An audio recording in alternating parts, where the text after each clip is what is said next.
सबसे पहले मैं आप सबका स्वागत करता हूं इस प्रेस वार्ता में, जो कि रोजगार संघर्ष यात्रा के पहले चरण के लॉन्च पे है। रोजगार संघर्ष यात्रा का विधिवत जो लॉन्च हुआ वो 27 जुलाई को विकास पुरुष श्री GS बाली जी के जन्मदिन पे राजीव शुक्ला जी ने और नेशनल और स्टेट की सारी लीडरशिप ने आके इसका विधिवत लॉन्च किया। जिस तरह की सभी हिमाचल प्रदेश के और देश के कांग्रेसियों के लिए ये बहुत गर्व की बात है कि 2012 में विकास पुरुष श्री GS बाली जी ने पहली रोजगार संघर्ष यात्रा निकाली थी और इस यात्रा के तहत वो पूरे हिमाचल प्रदेश के हर विधानसभा क्षेत्र में इस यात्रा के गए थे। हजारों लोगों ने इस यात्रा में उनका समर्थन किया और हजारों लोग हर विधानसभा क्षेत्र में इस यात्रा के समर्थन में उमड़े। इस यात्रा को सफल बनाने के लिए हजारों उन कांग्रेसियों का मैं दोबारा से धन्यवाद करना चाहूँगा, उन लोगों का दोबारा से धन्यवाद करना चाहूँगा जिन हिमाचल वासियों ने रोजगार संघर्ष यात्रा 2012 को श्री GS बाली जी को पूर्ण रूप से समर्थन देते हुए 7 दिन उनके साथ चलते हुए खाना भी सड़कों पे खाकर नर सेवा नारायण सेवा को अपना मिशन बनाकर और अपनी सेहत को ताक पे रखकर कई महीनों चलते हुए इस यात्रा को उन्होंने सफल बनाया। इस यात्रा के बारे में कांग्रेस पार्टी बहुत ही संवेदनशील है।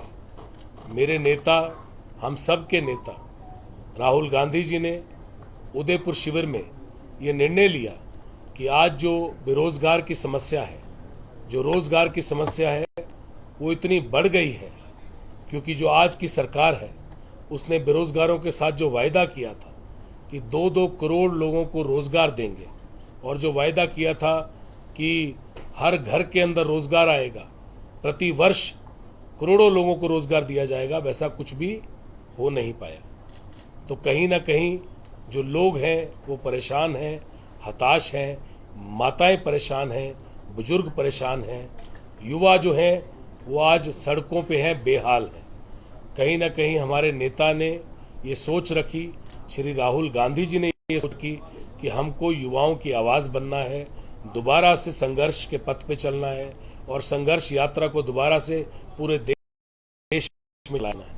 और मैं धन्यवादी हूँ श्रीमती सोनिया गांधी जी का, श्री राहुल गांधी जी का, राजीव शुक्ला जी का, श्रीमती प्रियंका गांधी जी का कि उन्होंने इसकी अनुमति दी कि कांगड़ा जिले से, क्योंकि ये हिमाचल प्रदेश का सबसे बड़ा जिला है और हिमाचल प्रदेश से क्योंकि ये देवभूमि है और देवताओं की भूमि से, कांगड़ा जिले से, नगरोटा बगुआ से 27 जुलाई को इसका शुभारंभ हुआ।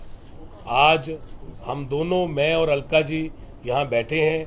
हमारी राष्ट्रीय स्पोक्स पर्सन है, किसी भी हर कोई इनको जानता है, कांग्रेस के मुद्दों को उठाती हैं, देश की आवाज़ उठाती हैं, आवाम की आवाज़ उठाती हैं। ये भी यहाँ दिल्ली से आई हैं बेरोजगारों की बात करने। पहले ये बात करेंगे, उसके बाद मैं दोबारा से किस तरह से यात्रा का चरण होगा उसके बारे में आपको बताऊंगा। आप सभी पत्रकार साथियों को मेरा नमस्कार। मुद्दा आपको कांग्रेस के राष्ट्रीय सचिव रघुवीर बाली जी ने बता दिया है। हमारे बीच में युवा कांग्रेस के अध्यक्ष निगम भंडारी जी भी आ चुके हैं। राहुल गांधी जी ने विक्रमादित्य जी को और रघुवीर बाली जी को खास जिम्मेदारी दी है और उसी जिम्मेदारी के तहत कल 20 अगस्त का दिन है। 20 अगस्त का दिन इसलिए भी महत्वपूर्ण है क्योंकि भारत रत्न पूर्व प्रधानमंत्री, आज तक के इतिहास के सबसे युवा प्रधानमंत्री, आज तक के इतिहास में सबसे बड़ा बहुमत लेकर प्रधानमंत्री के पद पर पहुंचने वाले हमारे नेता श्री राजीव गांधी जी का भी कल जन्म दिवस है। उस जन्म दिवस के अवसर पर रघुवीर बाली जी के नेतृत्व में यहां पर कांग्रेस कल से रोजगार संघर्ष यात्रा की शुरुआत कर रही है। देश के प्रधानमंत्री जी डबल इंजन की सरकार चला रहे हैं हिमाचल और देश में। वादा था हर साल 2 करोड़ नौकरी, 8 साल में 16 करोड़ नौकरियां। संसद का अभी का जो सत्र खत्म हुआ उसमें सवाल पूछा गया केंद्र भाजपा सरकार से कि कितने युवाओं ने, बेरोजगारों ने सरकारी पदों के लिए आवेदन किया। लिखित में सरकार जवाब देती है 22 करोड़ युवाओं ने आवेदन किया है।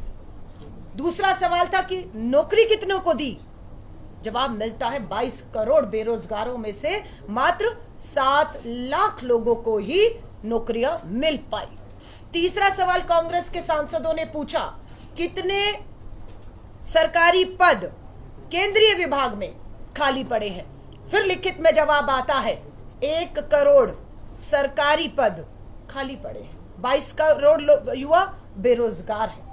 दूर नहीं जाती हूं, आपके हिमाचल के कांगड़ा लोकसभा के ही आंकड़े आपके सामने हैं। चपरासी और चौकीदारी की नौकरी निकलती है। योग्यता क्या चाहिए? 8वीं पास।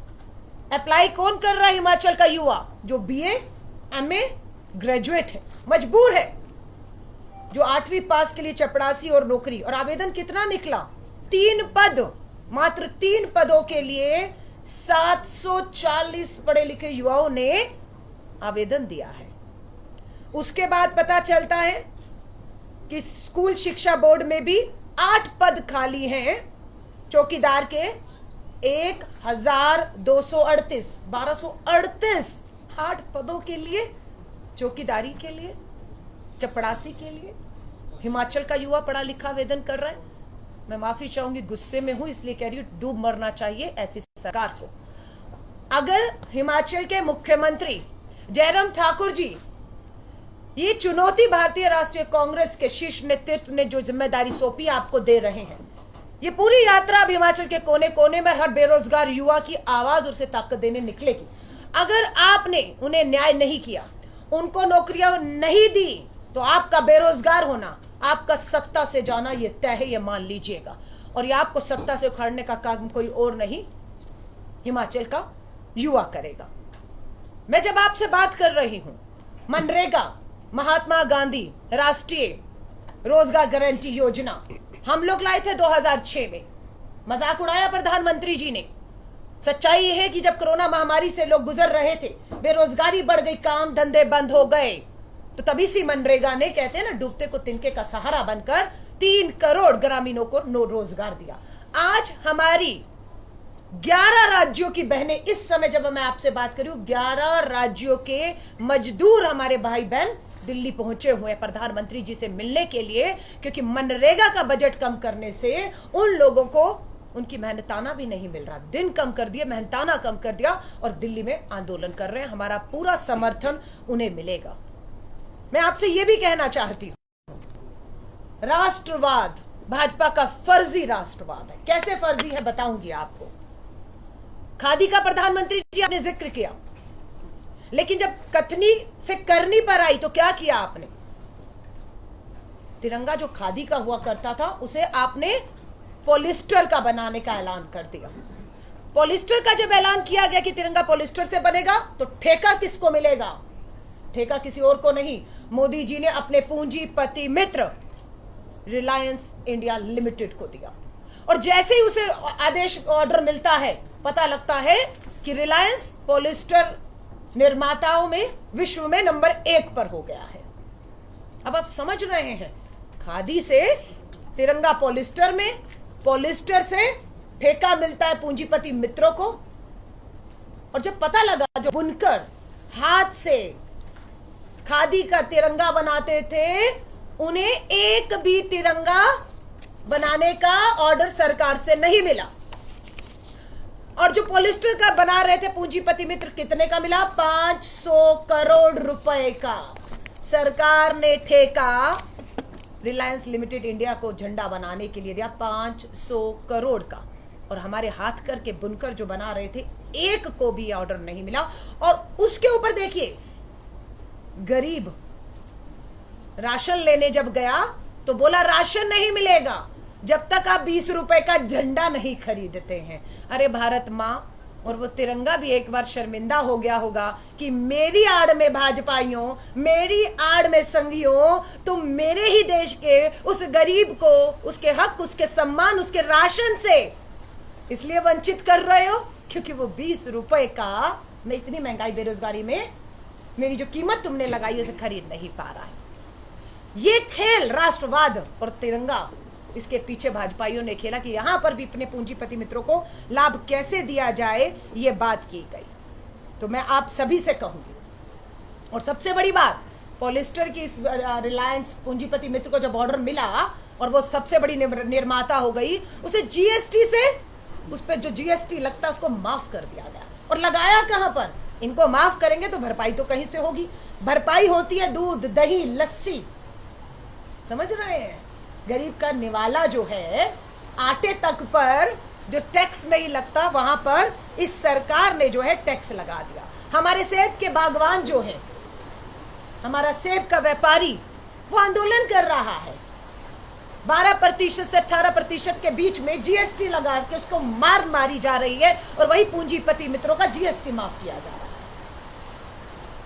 पिछले 8 सालों में भाजपा के शासन में 9 लाख लोग जो छोटे कुटीर लघु उद्योग चलाते थे, जिसे हम एमएसएमईज कहते हैं, आपको पता है पिछले 8 सालों में 9 लाख लोगों ने अपने उद्योग धंधे बंद कर दिए और देश की नागरिकता छोड़कर विदेश जाने के लिए आवेदन कर दिया। और उसका असर कहां हुआ? उसका असर यहां हुआ कि जून के महीने में उद्योग धंधे, एमएसएमईज बंद होने से, देश का सारा व्यापार बाहर जाने से 1,50,00,000 के करीब युवा जुलाई में बेरोजगार हो जाता है। ये 22 करोड़ का आंकड़ा एक दिन में नहीं खड़ा हुआ है। और जब भारतीय राष्ट्रीय कांग्रेस 5 अगस्त को प्रदर्शन करती है, प्रधानमंत्री जी, मुद्दा क्या था? मुद्दा बेरोजगारी और महंगाई था।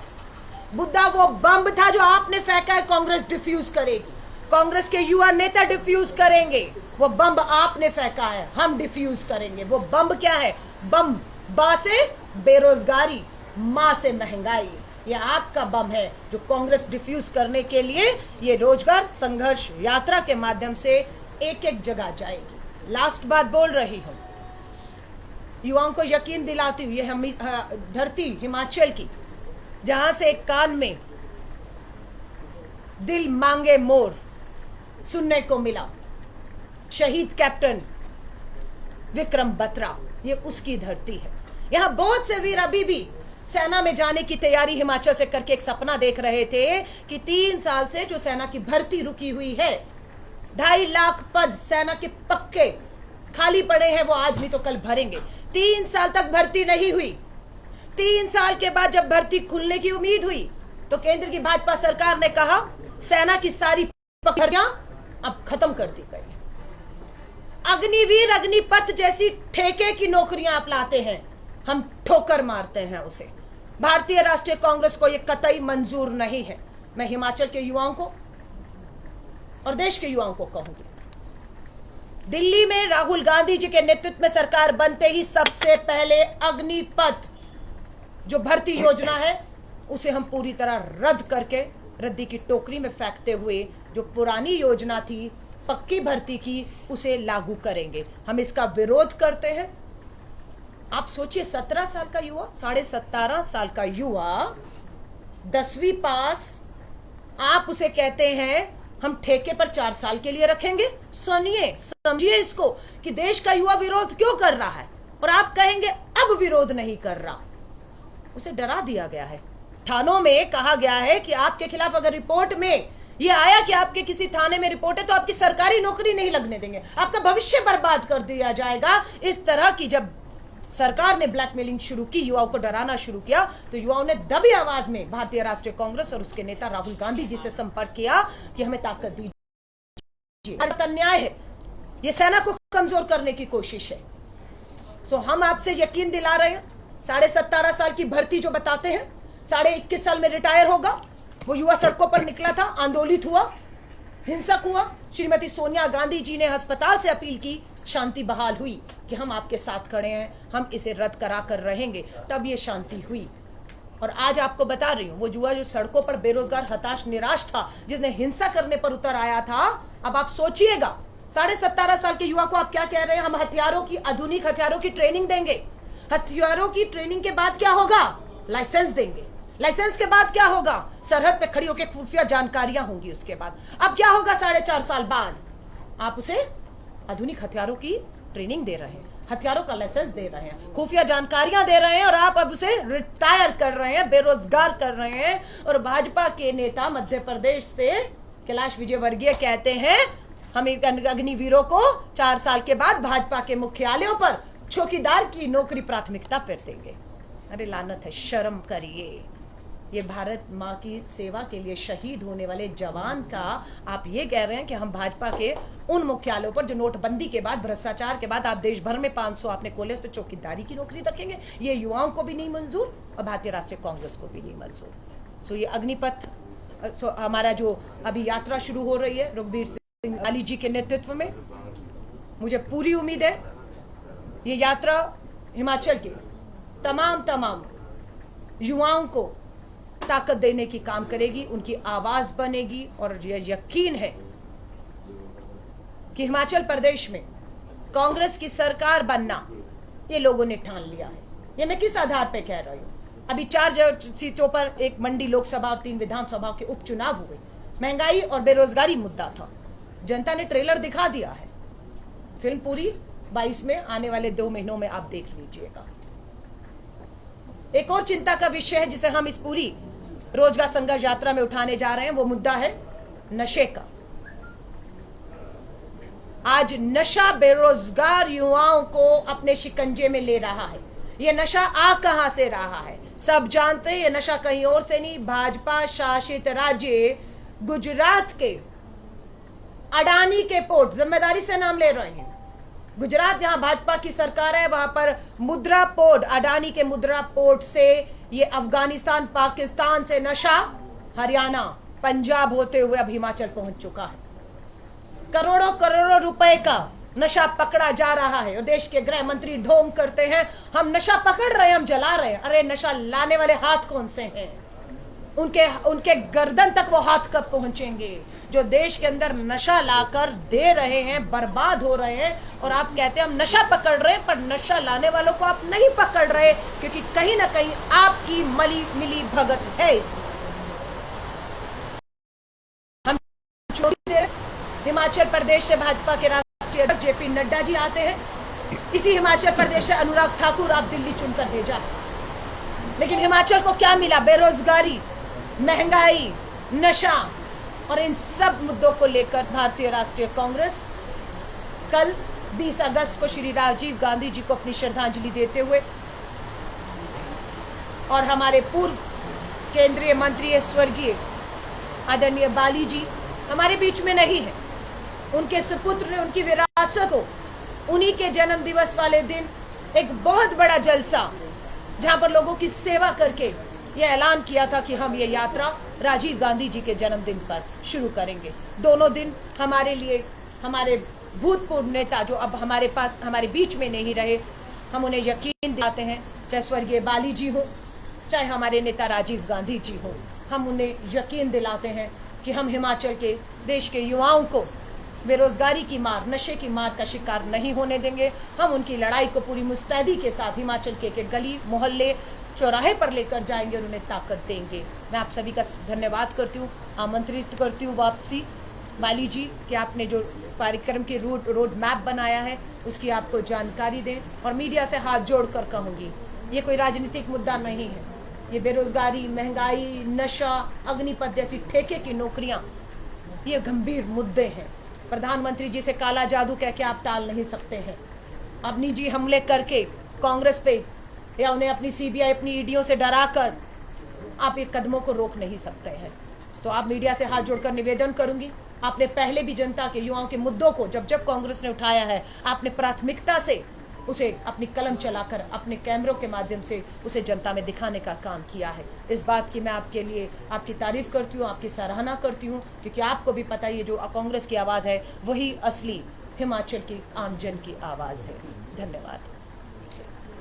आपने अभी अलका लांबा जी को बड़े विस्तार में बेरोजगारी के ऊपर और कई गंभीर मुद्दे जो हैं, जो देश के मुद्दे हैं, उनके ऊपर बात करते हुए सुना।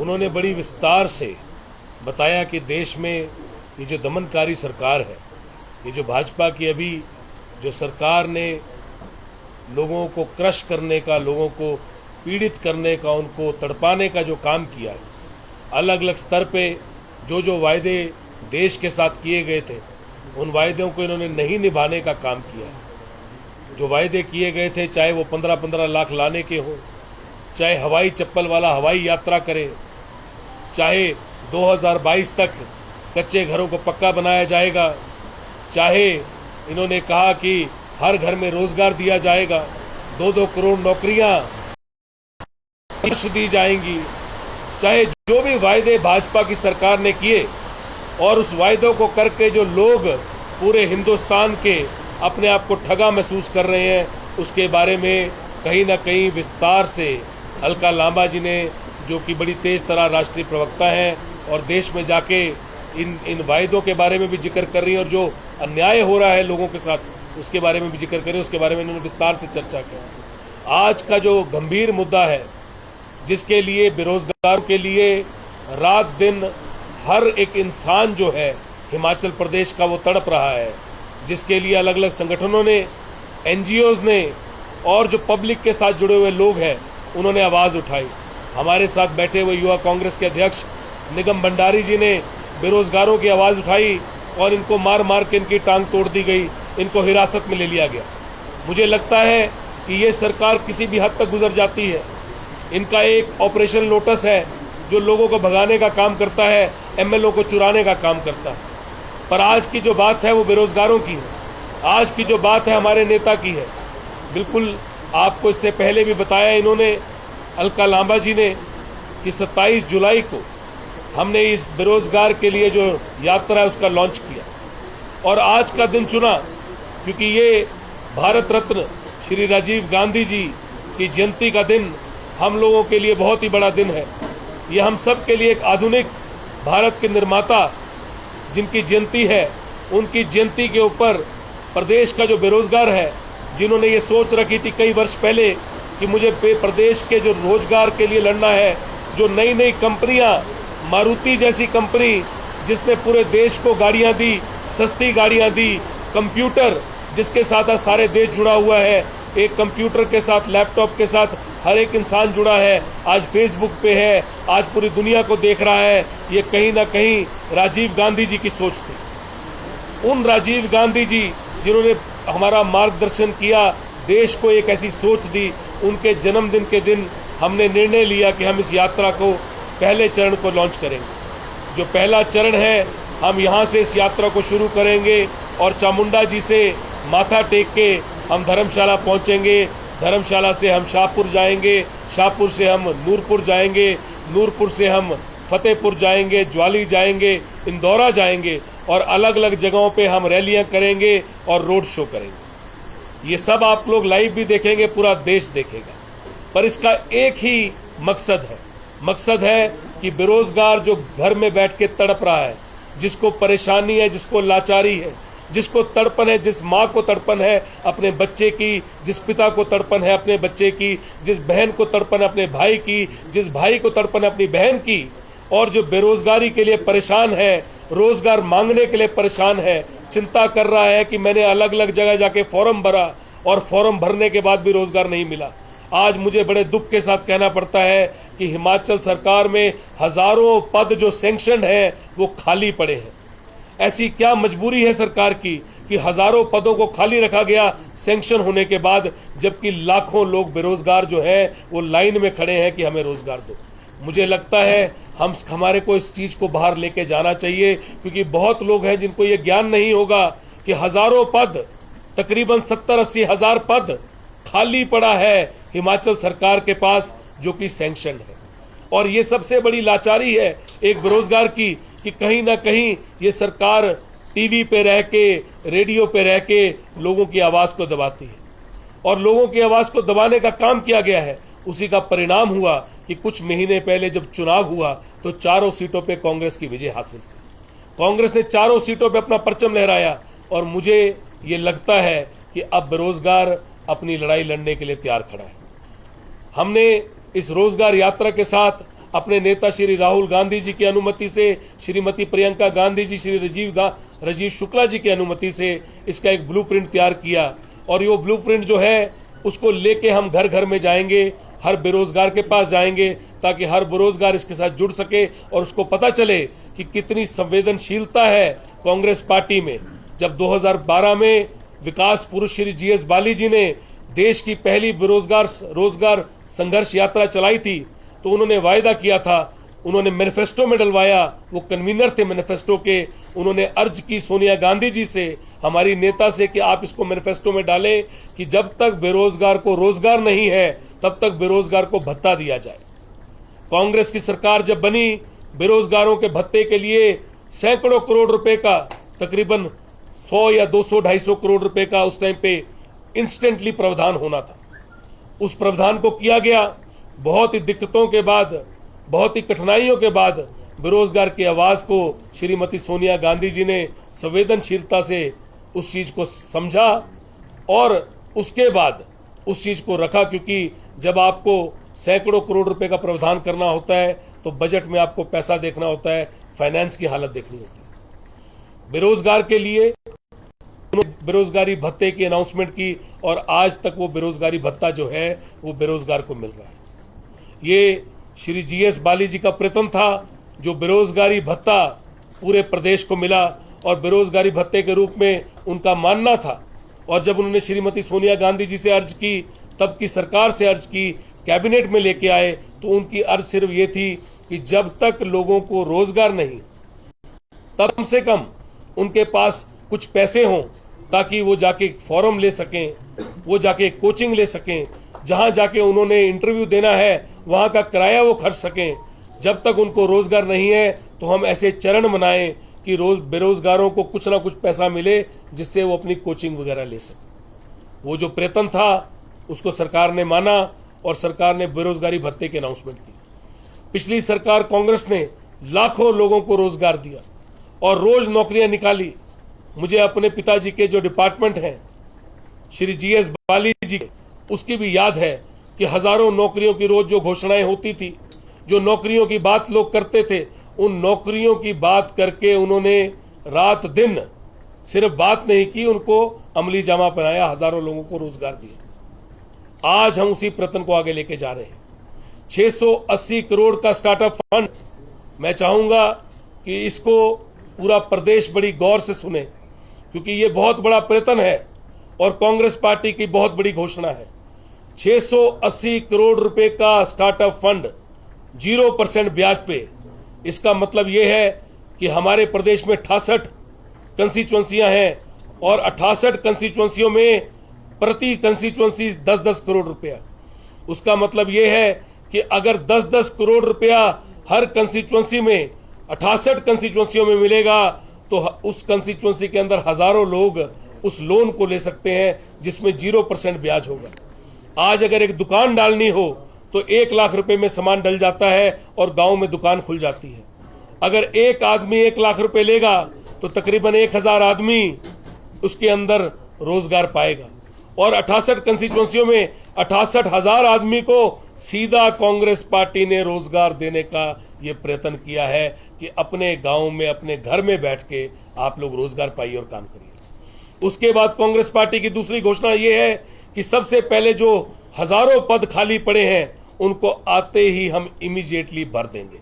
और उसके अलावा 5 लाख नौकरियों का जो वायदा है वो श्री राजीव शुक्ला जी ने कांग्रेस पार्टी के मैनिफेस्टो में डालने की बात की है। जैसे ही कांग्रेस पार्टी का मैनिफेस्टो डलेगा 5 लाख नौकरियों की अगले 5 सालों में घोषणा जो राजीव शुक्ला जी ने नगरोटा बगुआ से, गांधी ग्राउंड से श्रीमती सोनिया गांधी जी, श्री राहुल गांधी जी की अनुमति से की, हम पहली कैबिनेट में उसको पास करेंगे कि 5 लाख नौकरियां जो हैं वो अगले 5 साल के अंदर, ये कांग्रेस का बहुत बड़ा प्रयत्न है और मैनिफेस्टो में डल जाएगा।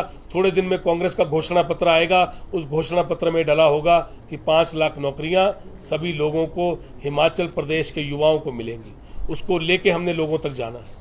ओपीएस के मुद्दे पे सरकार जो है उनकी आपने हालत देख ली है। उन्होंने लोगों को झांसा दिया, लोगों को गप्पे मारी, फरेब किया। पर कांग्रेस सरकार ने घोषणा की है कि पहली कैबिनेट में हम जो ओल्ड पेंशन स्कीम है उसको लागू करेंगे। इसके अलावा एक और बड़ी घोषणा है कांग्रेस की कि जो लोग पेपर लीक के अंदर रोज ऐसा रैकेट चला हुआ है जिसमें पेपर लीक होता है, उसमें 10 वर्ष की सजा इमीडिएटली हम देंगे जो भी पेपर लीक में पकड़ा जाएगा या पाया जाएगा। क्योंकि आज पेपर लीक हुआ, इतने दिनों से हजारों लाखों लोग पेपर देते हैं, पेपरों के पैसे खर्चते हैं, फॉर्म के पैसे खर्चते हैं, घर से दूर जाके पेपर देते हैं, पर पेपर लीक के बाद आपने उनकी हालत देख ली कि घरों में बैठ के वो रोते हैं। कांग्रेस पार्टी इसके लिए बड़ी संवेदनशील है। कांग्रेस पार्टी इस मुद्दे को भी लोगों तक लेके जा रही है। इन वचनों को लेके हम लोगों तक जाएंगे और बेरोजगार और रोजगार की जो यात्रा है उसको घर घर तक पहुंचाएंगे। और इस रोजगार के लिए मैं मीडिया का भी और आप सबका भी पूरा समर्थन चाहूंगा। धन्यवाद। हाँ, निगम आप बोलो।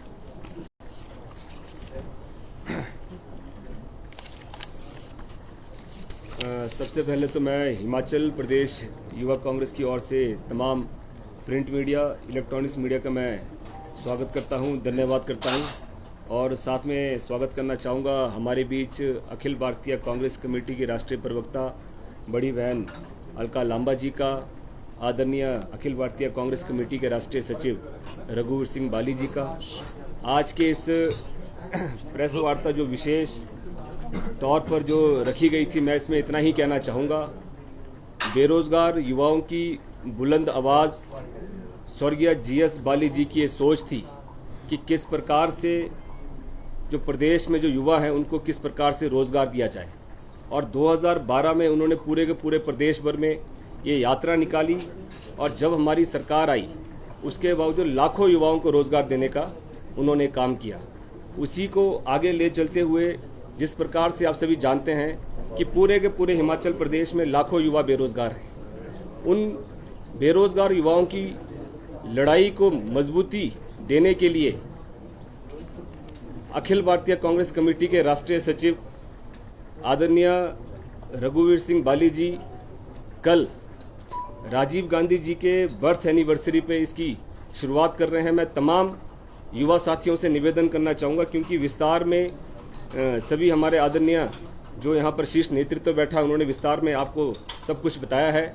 मैं सिर्फ युवा साथियों से निवेदन करना चाहूँगा, जिस प्रकार से पिछले 2 सालों में आप लोगों ने युवा कांग्रेस का साथ दिया, हर मुद्दे पे, चाहे बेरोजगारी का मुद्दा हो, चाहे महंगाई का मुद्दा हो, चाहे हाइड्रो प्रोजेक्ट्स को निरस्त करने का मुद्दा हो, तमाम मुद्दों पे आपने युवा कांग्रेस का साथ दिया। मैं सिर्फ इतना निवेदन करना चाहूँगा, ये जो लड़ाई कांग्रेस पार्टी लड़ रही है, ये आप युवाओं की लड़ाई लड़ रही है। जिस प्रकार से आज की जो भारतीय जनता पार्टी की सरकार है युवाओं की आवाज़ को दबाने का काम कर रही है, युवा कांग्रेस पार्टी आपके साथ खड़ी है। तो मैं सिर्फ आपसे निवेदन करना चाहूँगा, इस यात्रा में आप लोग बढ़ चढ़ कर साथ दें। धन्यवाद। सवाल आप लोगों को। रोजगार संघर्ष यात्रा भारी बरसात है तो कैसे सफल होगी इतनी बरसात में ये यात्रा, इंतजाम क्या है? देखिए, बड़ा ज़रूरी सवाल था और बड़ा अच्छा हुआ कि पहला सवाल ही आया। रोजगार संघर्ष यात्रा, जिसका नाम ही संघर्ष है, उसको सबसे पहले तो लोगों ने कमर कस ली है। कल आप देखेंगे कि हज़ारों लोग सड़कों पे होंगे और हज़ारों लोग, ये बहुत सालों बाद आप देखेंगे कि इस तरह का माहौल, क्योंकि 5 साल से भाजपा की सरकार है। कई प्रदर्शन, जिस तरह युवा कांग्रेस के अध्यक्ष साहब ने कहा, इन्होंने कई प्रदर्शन हज़ारों लोगों को लेके किए और रात दिन तत्पर रहते हैं। और बहुत सारे कांग्रेस नेताओं ने और अलग अलग नेताओं ने, मैं सिर्फ कांग्रेस की बात नहीं करूंगा, पब्लिक ने बाहर आके सरकार के विरुद्ध बहुत सारे आंदोलन किए। पर ये क्योंकि संघर्ष है और संघर्ष के पद जो है वो कठिन भी होते हैं। रोजगार की बात है, लोगों के भविष्य की बात है, लोगों के आने वाले कल की बात है। ये जो आने वाली पीढ़ी है उसके कल की बात है। जो माताएं हैं, जो पिता हैं, जो भाई हैं, बहनें हैं, वो इसके लिए बड़े संवेदनशील हैं।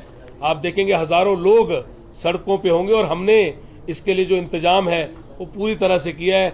अगर बारिश होगी तो हजारों छातों का भी इंतजाम है, हजारों छाते लेके लोग चलेंगे। आगे जाके खाने का भी उस तरह से इंतजाम है, आगे जाके रहने का भी उस तरह से इंतजाम है। तो कोई भी इंतजाम में कमी नहीं है। सारा इंतजाम बारिश को देखते हुए किया गया है। इसमें कोई दिक्कत नहीं होगी। आप देखेंगे कल हजारों लोग यहाँ पे धर्मशाला से चलेंगे और आप सभी वहाँ पे होंगे। कांग्रेस के कौन कौन से मुख्य चेहरे इस संघर्ष यात्रा में मौजूद रहेंगे, इसके बारे में अगर देखिए, कांग्रेस के सभी चेहरे इस संघर्ष यात्रा में मौजूद रहे।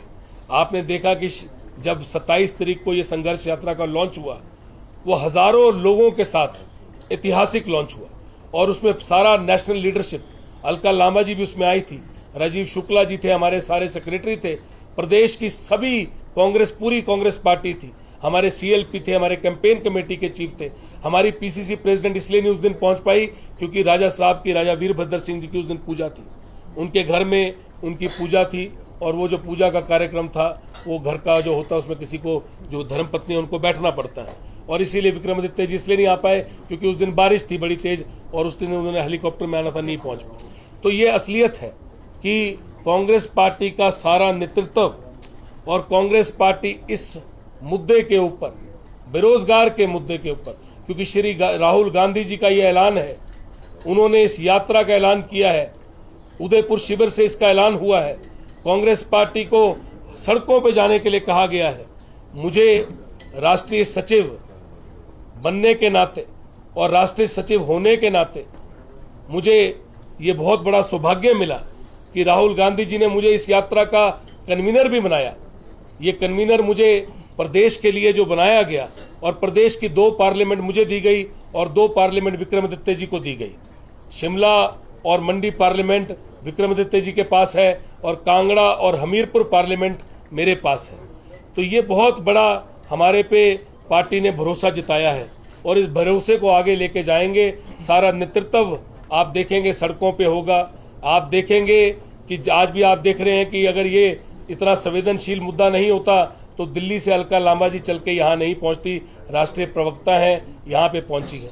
और इसका लॉन्च पे सारे हिमाचल के लीडर नहीं होते। आपने खुद अपनी अखबारों में लिखा, आप सब ने लिखा कि हिमाचल के सभी लीडर जो थे वो इसके लॉन्च पे पहुंचे थे।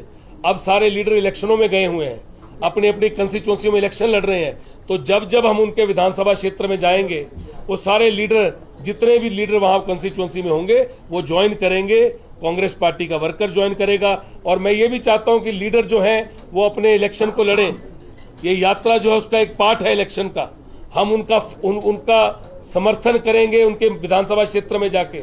हम ये इलेक्शन, क्योंकि 2 महीने रह गए, सारी कांग्रेस पार्टी ने सड़कों पे होना है। जहां जहां वो ज्वाइन कर पाएंगे वहां वहां वो ज्वाइन करेंगे। बहुत से लीडरों ने इसके लॉन्च पे ज्वाइन कर लिया। रोजगार संघर्ष यात्रा की बात करें तो जिस प्रकार का अलका लांबा जी ने भी कहा है कि हिमाचल में जिस प्रकार से चिट्टा अवैध रूप से बेचा जा रहा है, तो आपको लगता है रोजगार संघर्ष यात्रा के साथ साथ किस प्रकार से अभियान चलाना चाहिए ताकि जो नशा तस्कर हैं वो हिमाचल प्रदेश में ना हो, ऐसा ना हो कि उड़ता पंजाब की तरह हिमाचल में भी उड़ता हिमाचल जैसी स्थिति बन जाए। बड़ा संवेदनशील मुद्दा है ये। अलका लांबा जी ने इसके बारे में बात की। अलका जी ने कहा कि इस मुद्दे को लेके हम घर घर में जा रहे हैं। ये सिर्फ मुद्दा यात्रा में चलाने वाला नहीं है, ये मुद्दा घर घर में ले जाने वाला है, क्योंकि घर वाले इससे आहत हो रहे हैं, आने वाली पीढ़ी आहत हो रही है। यात्रा में ये पूरी तरह से इस मुद्दे को लेके जाएंगे और लोगों के साथ इस मुद्दे के बारे में कांग्रेस पार्टी बड़ी गंभीर है और कांग्रेस पार्टी इसके ऊपर पूरा काम करेगी। ये जो घोषणाएं सर की गई हैं, इन घोषणाओं की क्या गारंटी कि ये राजनीतिक घोषणाएं बनकर तो नहीं रह जाएंगी सत्ता में आने के बाद? जब मैनिफेस्टो में कोई भी चीज डाली गई है, आप इससे पुराना घोषणा पत्र कांग्रेस पार्टी का निकालिए। और बेरोजगार की जो पिछली बार घोषणा भत्ते की गई थी उसमें सैकड़ों करोड़ रुपए का प्रावधान होना था और वो प्रावधान दिया गया, आप लोगों के सामने है। जब घोषणा पत्र पार्टी का लॉन्च होता है तो वो एक मंदिर में रखे हुए ग्रंथ की तरह होता है या एक गुरुद्वारे में रखे हुए ग्रंथ की तरह होता है, वो गीता की तरह होता है। उस घोषणा पत्र को पार्टी अपने सर पे लगा के रखती है, क्योंकि उसी घोषणा को लेके वो लोगों तक जाती है और लोग उसी घोषणा को सुन के आपको वोट करते हैं। तो ये दायित्व पार्टी का बनता है। कांग्रेस पार्टी देश की बहुत बड़ी पार्टी है। ऐसा नहीं है कि कांग्रेस पार्टी कोई भी घोषणा करेगी और उसको हवा हवाई कर देगी। कांग्रेस पार्टी ने जो आज तक कहा है वो किया है।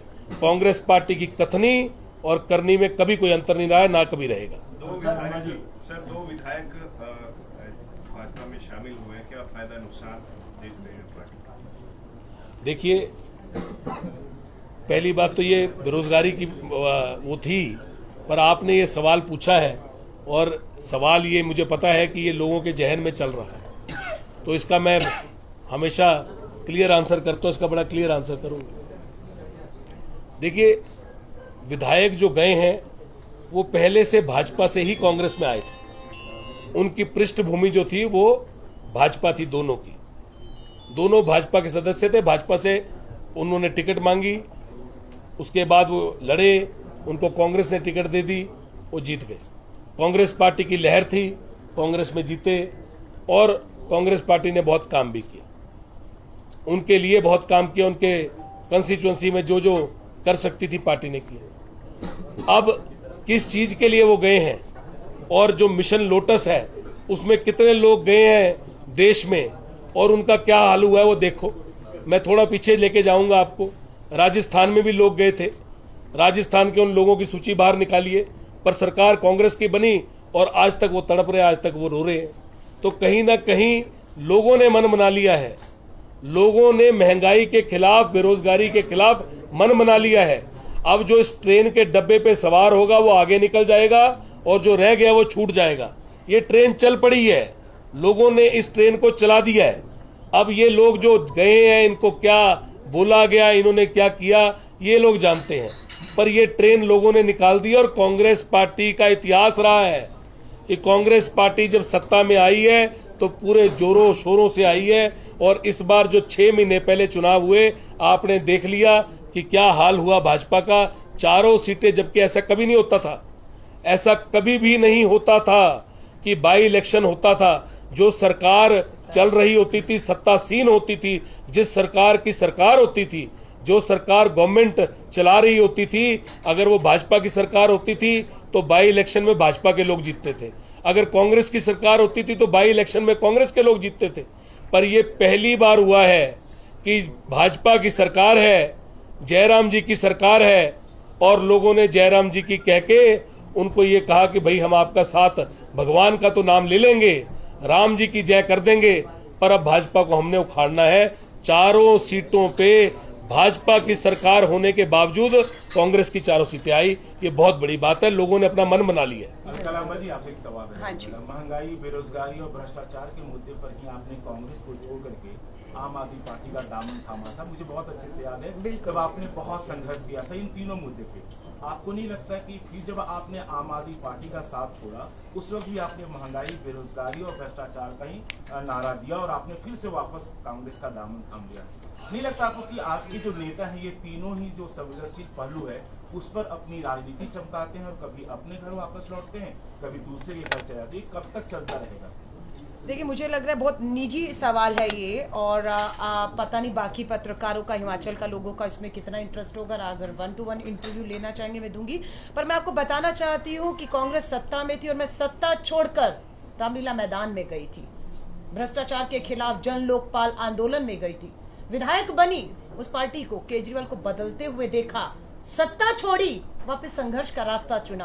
भाजपा भी सत्ता में थी, आम आदमी भी सत्ता में थी, लेकिन अपनी घर वापसी आई, अपनी कांग्रेस में आई और संघर्ष का रास्ता चुना और संघर्ष कर रही हूँ, क्योंकि धोखा हुआ। आज आपने आम आदमी पार्टी का जिक्र किया है, बताना चाहूंगी इस समय जब आप मुझसे बात कर रहे हैं, वही उप मुख्यमंत्री जो कल हिमाचल में पंजाब के मुख्यमंत्री का भी काम छुड़ाकर, अपना भी काम छोड़कर हिमाचल घूम रहे थे, उनके घर अभी सीबीआई की रेड चल रही है। उनका नाम है मनीष सिसोदिया। इन्हीं के आम आदमी पार्टी के स्वास्थ्य मंत्री सत्येंद्र जैन, जो अभी तक हिमाचल के आम आदमी पार्टी के प्रभारी थे, 2 महीने से ईडी ने जेल में बिठा रखा है।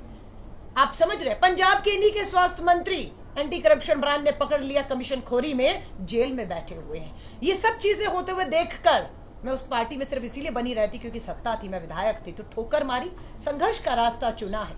आज वही मनीष सिसोदिया ट्वीट करके कह रहे हैं कि अपना जो है मैं तो बच्चों का भविष्य बना रहा था। शिक्षा नीति पर आप पे कार्रवाई नहीं हुई। आबकार शराब नीति जो आपकी थी, सीबीआई की जांच के बाद आपने जिसे वापस ले लिया, उस शराब नीति में आप एक के साथ एक दारू की बोतल दिल्ली में फ्री बांट के बच्चों का भविष्य बना रहे थे। मनीष सिसोदिया जी, आपने शराब पीने की उम्र को 25 से 21 कर दिया, ऐसे भविष्य